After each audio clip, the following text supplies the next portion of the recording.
सीधा कानून का राज हो, ये रामनिवास साहब कह रहे हैं। जो सवाल मैंने रामनिवास साहब से किया था उसकी बुनियाद दरअसल ये है कि शांति की कोशिशों के तहत एक समझौता हुआ उग्रवादियों और राज्य शासन के बीच, जिसे एसएओ के तौर पर कहा जाता है। उसके तहत यह तय हुआ कि ना तो उग्रवादी पुलिस वालों पर हथियार चलाएंगे और ना पुलिस वाले उग्रवादियों पर हथियार चलाएंगे।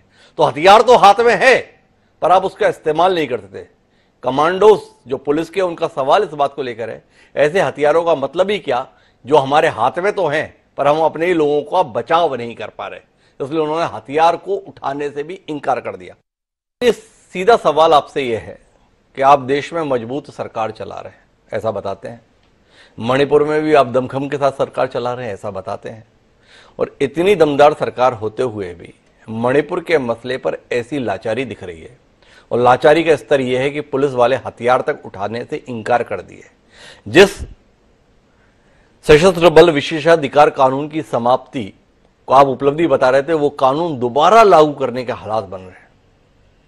क्या कहते हैं आप, कहां चूक गए आप? देखिए, ऐसा है कि नॉर्थ ईस्ट की परिस्थितियां बहुत अलग हैं जी, और जिस मामले को लेकर ये सारा बवाल खड़ा हुआ है जी, उसमें वहां के स्थानीय संघर्ष जो कई दशकों से अंतर द्वंद्व हैं, वो बहुत सारी चीजें हैं जिनकी वजह से पहले भी हौसला लाया गया था और हमने अब फिर वापस लाने की जरूरी हो गया है जी। तो उनकी परिस्थितियों को समझना चाहिए, बजाय इसके कि मजबूत सरकार या कमजोर सरकार या इस तरह की बातें हम करें, क्योंकि वहां की विशिष्ट परिस्थितियां हैं, सैकड़ों जनजातियां हैं, उनके हजारों सालों के आपसी संघर्ष हैं।